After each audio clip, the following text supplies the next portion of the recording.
لیکن اس کے ساتھ متعلقہ کینسر کے بالمثل دوا فوری تلاش کرنی چاہیے۔ اگر کینسر یا کسی اور بیماری کا مریض اپنے انجام کے قریب پہنچ چکا ہو اور اسے انتہائی تکلیف اور بے چینی ہو تو ایسی صورت میں اونچی طاقت یعنی 1,00,000 میں آرسینک دینے سے مریض کو فوری سکون ملتا ہے۔ لیکن اس عرصہ میں اگر کوئی اور مؤثر دوا جس کا براہ راست اس کینسر سے تعلق ہو معلوم نہ ہو سکے تو آرسینک کے بعد مریض آرام تو پاتا ہے مگر اس کا بچنا محال ہوتا ہے۔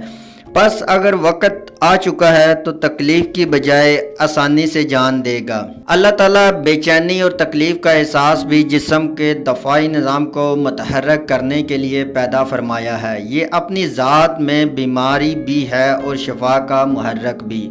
اگر دونوں باتیں نہ ہوں تو جسم کی توجہ مقابلے کے لیے بیدار ہی نہیں ہوتی۔ ہم نے ایک مریض کو آرسینک 1,00,000 طاقت میں دی، یعنی اس سے ڈاکٹر کافی حد تک مایوس ہو چکے تھے اور درد کم کرنے والی دوائیں بھی بند کر دی تھی کیونکہ ان سے بے چینی میں اضافہ ہو جاتا تھا۔ اس کے بعد وہ جتنی دیر بھی زندہ رہا بہت اطمینان اور سکون سے وقت کاٹا۔ یعنی گویا کہ آرسینک موت کا موجب نہیں بنتی، البتہ اگر موت آ گئی ہو تو وہ آخری لمحوں کو آسان کر دیتی ہے۔ آرسینک کے مریض کا سارا جسم ٹھنڈا ہوتا ہے اور گرمی پہنچانے سے آرام محسوس ہوتا ہے، لیکن معدے اور سر کی تکلیفوں میں سردی آرام دیتی ہے۔ بیماری کی ایک حالت سے دوسری حالت میں بدلتی رہتی ہے۔ سر میں درد ہو تو دباؤ سے آرام ملتا ہے، شدید متلی اور کہہ کا رجحان پایا جاتا ہے۔ معینہ وقفے سے بیماری کا لوٹ آنا بھی آرسینک کی ایک خصوصیت ہے۔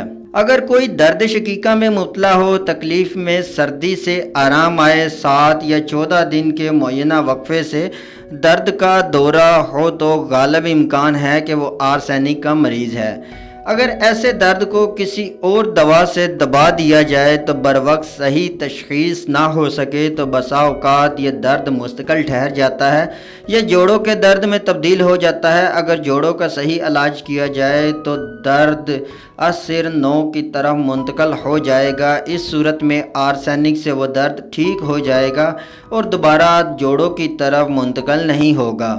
کبھی کبھار عورتوں کے رحم کی بیماریاں ذہنی بیماریوں میں تبدیل ہو جاتی ہیں۔ اگر کسی دوا سے ماہانہ نظام ٹھیک ہو جائے لیکن بے چینی تو ہمہ وقت موت کا خوف، پاگل پن کی علامات ظاہر ہونے لگیں تو یہ اچھا سودا نہیں۔ اگر آرسینک کی علامت ہو تو آرسینک دینے سے سب یہ بیماریاں یک دفع دور ہو جائیں گی۔ اس کے علاوہ خشک، کھانسی، دمہ میں بھی آرسینک کو بہت اہمیت حاصل ہے۔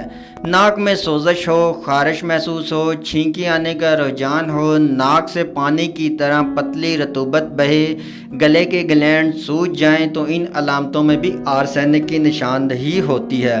اس کے علاوہ آرسینک دل کے لیے بھی ایک اچھی میڈیسن ہے۔ اس کے مریض کی نبض باریک ہوتی ہے مگر باوجود کمزوری محسوس کرنے کے نبض میں تیزی اور تناؤ پائے جاتے ہیں۔ ایکونائٹ اور بیلوڈونا کے مریض کی نبض بھرپور اور کاربوویچ کے مریض کی نبض بالکل کمزور اور نرم ہوتی ہے، ذرا سا زور سے دبانے سے بھی غائب ہو جاتی ہے۔ یہ بنیادی فرق یاد رکھیں تو نبض کے ذریعے مریض کی شناخت آسان ہو جائے گی اور آپ صحیح دوا تک بآسانی پہنچ جائیں گے۔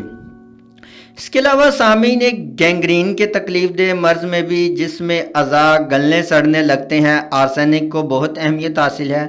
ہمارے تجربے کے مطابق یہ بات ہے کہ جہاں ڈاکٹروں نے گینگرین کے خطرے کی وجہ سے اعضاء کاٹنے کا قطعی فیصلہ کر لیا تھا، وہاں مریض نے ہمارے کہنے پر آرسینک 200 پوٹینسی یا اس سے اونچی پوٹینسی میں استعمال کروائی تو اللہ پاک کے فضل و کرم سے گینگرین کی جو علامت ظاہر ہو چکی تھی وہ سرے سے غائب ہو گئیں۔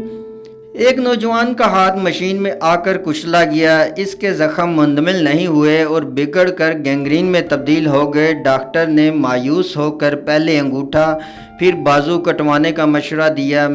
جب وہ ہمارے پاس آیا تو ہم نے آرسینک CM تجویز کی اور ہفتہ 10 دن کے بعد دہرانے کو کہا۔ چند ہفتوں کے بعد اس نے لکھا کہ درد تو ہے لیکن سیاہی رفتہ رفتہ کم ہو رہی ہے، کچھ ہی عرصے کے بعد اللہ پاک کے فضل و کرم سے وہ بالکل ٹھیک ہو گیا اور بازو کٹوانا تو کجا ہاتھ کی انگلیاں کٹوانے کی نوبت تک بھی نہ آئی۔ لیکن ایک بات یاد رکھیں کہ اگر آرسینک سے نمایاں فائدہ سامنے نہ آئے تو بہتر ہے کہ کوئی اور دوا مثلاً سلیشیا سلفر اونچی طاقت میں دے کر مریض کو قابو میں لائیں، ورنہ بہتر ہے کہ سرجن کا مشورہ قبول کر لیا جائے۔ آغاز میں اگر ہاتھ کٹوانے سے جان بچ سکتی ہے تو دیر ہو جانے پر بعد دفعہ بازو بھی کٹوانا پڑتا ہے، اور پھر یقین سے نہیں کہا جا سکتا گینگرین جسم اور دماغ کو متاثر نہ کرے گی۔ عام ناسوروں میں جو گہرے ہوں، ہڈی کو بھی کھا رہے ہوں تو آرسینک سے زیادہ کالی آیوڈائڈ یا آرسینک آیوڈائڈ بہتر کام کرتی ہے۔ آرسینک کی بیماریاں دن یا رات کو 12 بجے کے بعد شدید ہو جاتی ہیں۔ رات کو مریض میں اضافہ ہو جاتا ہے اور مریض خوف محسوس کرتا ہے اور اکیلا رہنا پسند نہیں کرتا۔ تکلیف بہت بڑھ جائے تو کسی کی موجودگی بھی فائدہ نہیں دیتی۔ آرسینک کے مریض کے جسم میں جگہ جگہ سوزش کی علامت ملتی ہے، خواہ وہ بیرونی ہو یا اندرونی۔ آنکھ میں بھی آرسینک کے مریض کی سوزش بہت نمایاں ہوتی ہے جو ساری آنکھ پر اثر انداز ہوتی ہے، لیکن کالی کارب میں یہ سوزش اوپر کے چھپر تک محسوس ہوتی ہے۔ ایپس میں سوزش کے ساتھ آنکھ کے نیچے پھلپھلی ورم پیدا ہو جاتی ہے۔ آرسینک کے مریض کے چہرے پر بھی بعض دفعہ وقت سے پہلے بڑھاپے کے آثار ظاہر ہو جاتے ہیں۔ یہ علامت سرسپریلا اور میں بھی پائی جاتی ہیں، لیکن اس میں آرسینک کے مقابلے زیادہ پائی جاتی ہیں۔ اگر پراسٹیٹ گلینڈز، گردے اور مثانے کی بیماریوں میں آرسینک کی علامت موجود ہوں لیکن آرسینک اکیلی کافی نہ ہو تو فاسفورس اس کی مددگار دوا ثابت ہوتی ہے۔ دونوں کو یکے بعد دیگرے دینا بھی ہمارے تجربے کے مطابق بہت مفید ثابت ہوتا ہے۔ یہی نسخہ کینسر میں بھی بہت افاقے کا موجب بنتا ہے۔ یہ نسخہ ایک ایسے مریض پر بھی استعمال کیا گیا جس کے متعلق ڈاکٹروں کا فیصلہ تھا کہ 1 ہفتے سے زیادہ زندہ نہیں رہے گا، لیکن اسے ان دعاؤں سے نمایاں فائدہ ہوا اور اللہ پاک کے فضل و کرم سے بعد ازاں وہ 1 سال کی مدت تک بغیر تکلیف کے زندہ رہا۔ آرسینک کی بے چینی بعض دفعہ پاگل پن میں تبدیل ہو جاتی ہے، خودکشی کا رجحان پیدا ہو جاتا ہے، مریض اس وہم میں مبتلا ہو جاتا ہے کہ میری بخشش کے دن گزر چکے ہیں۔ اگر مروجہ طب کے ذریعے ایسے مریضہ کی ماہواری کا علاج کیا جائے جس سے زیادہ خون آتا ہو تو اس بیماری کا بظاہر دب جاتی ہے، مگر رحم کے اندر سٹرنتھ کے آثار پیدا ہو جاتے ہیں اور مستقل بدبودار لیسدار مادہ یا خون کے لوتڑے نکلنے لگتے ہیں۔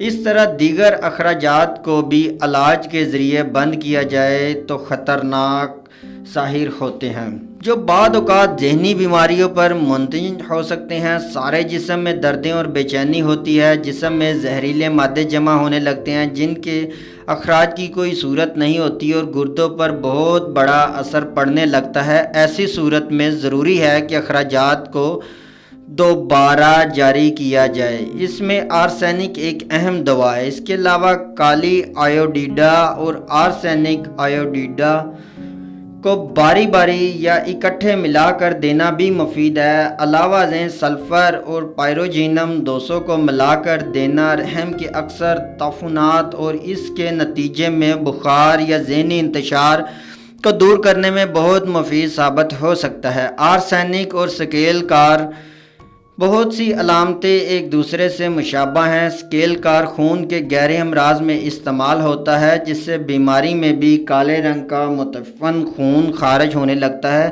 سکیل کی نمایاں علامت یعنی شدید گرمی کا احساس موجود ہو تو یہ دوا بسا اوقات تہر بدیف ثابت ہوتی ہے۔ آرسینک سے جو علامت ملتی ہیں ان میں بے چینی اور خون کے تعفنات شامل ہیں، لیکن ایک امتیازی فرق یہ ہے کہ سکیل کار کا مریض شدید گرمی محسوس کرتا ہے اور آرسینک کا مریض سخت سردی کے احساس سے اپنے جسم کو ہر وقت ڈھانپتا رہتا ہے اور آگ کے پاس بیٹھنا پسند کرتا ہے۔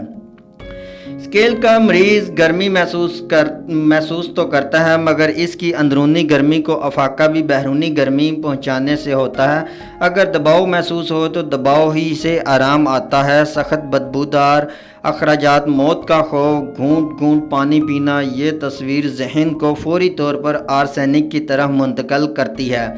آرسینک کی بیماریوں میں تکرار پائی جاتی ہے۔ خاص معینہ مدت کے بعد مرض اٹھ کر آ جاتا ہے۔ 4، 7 یا 14 دن کے بعد خاص وقفوں میں مرض دہرایا جاتا ہے، لیکن ان کے علاوہ بھی بعد ایسے مریض جو بار بار پلٹ آئیں، مثلا ملیریا وغیرہ، ان میں بھی آرسینک بہت مفید ثابت ہوتی ہے۔ ملیریا کی روک تھام کے لیے بھی یہ بہترین دوا ہے، لیکن اسے اونچی طاقت میں مثلا 1000 یا 1,00,000 میں بخار کی علامت ظاہر ہونے پر پہلے سے ہی روک تھام کی خاطر دینا چاہیے، بخار کے دوران نہیں دینی چاہیے۔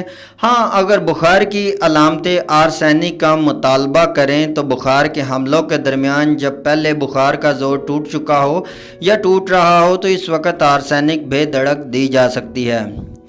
نیٹرومیور کا بھی ملیریا سے گہرا تعلق ہے، مگر اس میں بھی یہی احتیاط لازم ہے جو آرسینک کے متعلق بیان کی گئی ہے۔ ملیریا سے مستقل نجات اور اونچی طاقت میں آرنیکا کو بھی بڑی شہرت حاصل ہے۔ خود ہمارے تجربے میں آرنیکا کی یہ صلاحیت بار بار آئی ہے کہ ملیریا کے تعلق میں عام طور پر ہومیوپیتھک کتب میں چائنا پر زور دیا گیا ہے، لیکن ہمارے تجربے میں یہ اتنی کارآمد ثابت نہیں ہوئی۔ آرسینک اور آرنیکا دونوں اس سے بہتر دوائیں ہیں۔ اس طرح ہر قسم کے بخار کی ابتدائی اعضاء شکنی کے وقت برونیا اور رسٹاکس کو 200 پوٹینسی میں باری باری دینا بہت بہتر ثابت ہوا ہے۔ یہ اصول بہرحال ہمیشہ پیش نظر رکھنا چاہیے کہ ملیریا کے چڑھتے ہی بخار میں دوا نہیں دینی چاہیے۔ ہومیوپیتھک دوا اگر مؤثر ہوگی تو پھر دوبارہ بخار ہوگا ہی نہیں، یا اس کے دوسرے حملے کی شدت پہلے سے کم ہوگی۔ اس طرح اگر بخار کا وقت بدل جائے، یعنی بعد میں آنے کی بجائے جلدی آ جائے یا تاخیر سے ہو، تو بشرطیہ دونوں صورتوں میں بخار کا حملہ مدھم ہو، یہ بھی دوا کے مؤثر ہونے کی علامت ہے۔ اگر علاج کے دوران ان صورتوں میں سے کوئی اثر نمودار نہ ہو، پھر علاج بدلیں یا مریض کو کسی اور معالج کے سپرد کر دیں۔ بعض دفعہ ایسے مریض کو ایلوپیتھک ڈاکٹر سے علاج کا مشورہ بھی دینا پڑے تو حرج نہیں، کیونکہ جان بچانا اولین فرض ہے۔ اس کے علاوہ خشک دمہ، جیسا کہ پہلے ذکر کیا جا چکا ہے کہ آرسینک اچھا کام کرتی ہے، اور اس دمہ میں بھی جس کا تعلق دل کی کمزوری سے ہو، دل کی بیماریوں سے آرسینک کا ایک گہرا تعلق ہے۔ مریض کے لیے چلنا، خصوصاً بلندی کی طرف چڑھنا بہت مشکل ہوتا ہے۔ چڑھتے وقت مریض کو کافی تکلیف محسوس ہوتی ہے، جلد سانس پھولنے لگتا ہے۔ اس طرح ہوائی جہاز کا سفر بھی ایسے ہی مریض کے لیے خطرناک نہیں تو مشکل ضرور ہوتا ہے۔ اگر مریض کو سفر سے پہلے آرسینک بار بار کھلایا جائے، یعنی اسے دی جائے، تو سفر کے دوران بھی استعمال کے لیے دیا جائے تو کافی حد تک فائدہ ہوگا۔ وضع حمل کے بعد اوقات پیشاب بند ہو جاتا ہے، اس میں اگرچہ کاسٹیکام اولین دوا ہے، لیکن اس کی ناکامی کی صورت میں آرسینک کو موقع دینا چاہیے۔ گلے بیٹھنے میں بھی آرسینک بہت مفید ہے۔ کانوں کے اندر جلن اور دکھن کا احساس ہو، بدبودار مواد خارج ہو جس سے خراش پیدا ہوتی ہو، ناک میں بھی جلن ہو، آنکھوں سے بھی جلن اور خراش پیدا کرنے والا پانی بہے تو آرسینک سے فائدہ ہو سکتا ہے۔ آرسینک کی علامتوں میں مرطوب موسم میں آدھی رات کے بعد سرد غذاؤں کے استعمال اور سمندر کے کنارے جانے سے اضافہ ہو جاتا ہے۔ گرمی اور گرم مشروبات سے تکلیف میں کمی ہوتی ہے۔ جی سامعین، یہ تو تھی آرسینک کے متعلق ایک معلومات اور آپ کے لیے آگاہی، تاکہ آپ کے نالج میں اضافہ ہوا چل سکے کس میڈیسن کو کیسے اور کس کس سمٹمز میں استعمال کر سکتے ہیں۔ اب اگر بات کی جائے تو اس کے لیے مددگار اور ہیلپ فل کون سی میڈیسن ہیں، یعنی اگر آپ سمجھتے ہیں سمٹمز کے مطابق آرسینک دے رہے ہیں تو اس کے ساتھ آپ رسٹاکس، کاربوویج، فاسفورس، تھوجا وغیرہ دے سکتے ہیں، یہ اس کی مددگار اور ہیلپ فل میڈیسن ہے۔ اس کے علاوہ کچھ میڈیسن ایسی بھی ہیں جو اگر آپ آرسینک دے رہے ہیں تو ان سے آپ کو گریز کرنا چاہیے، وہ آرسینک کے اثرات کو زائل کر دیں گے۔ اس میں کیا ہے، سب فرسٹ نمبر پر ہے اوپیم۔ یعنی اگر آپ آرسینک دے رہے ہیں تو اوپیم کو نہیں دینا چاہیے، ساتھ اس کے کاربوویج کو بھی نہیں دینا چاہیے، چائنا سے بھی پرہیز کرنا چاہیے، ہائپر سالٹ سے بھی پرہیز کرنا چاہیے، اس کے علاوہ نوکس ومیکا سے بھی پرہیز کرنا چاہیے۔ اور سامعین، آپ کے مائنڈ میں آج کے اس ٹاپک سے ریلیٹڈ کسی بھی قسم کا سوال ہو یا کوئی ایسی بات جو آپ کے ذہن میں ہو لیکن ہم نے ویڈیو میں ڈسکس نہ کی ہو، تو آپ کمنٹ سیکشن میں ہم سے پوچھ سکتے ہیں۔ آپ کے پوچھے گئے تمام سوالات کا جواب ہم ضرور دیں گے۔ اگلی ویڈیو تک ہمیں اجازت دیں، اپنا خیال رکھیے گا، اللہ حافظ۔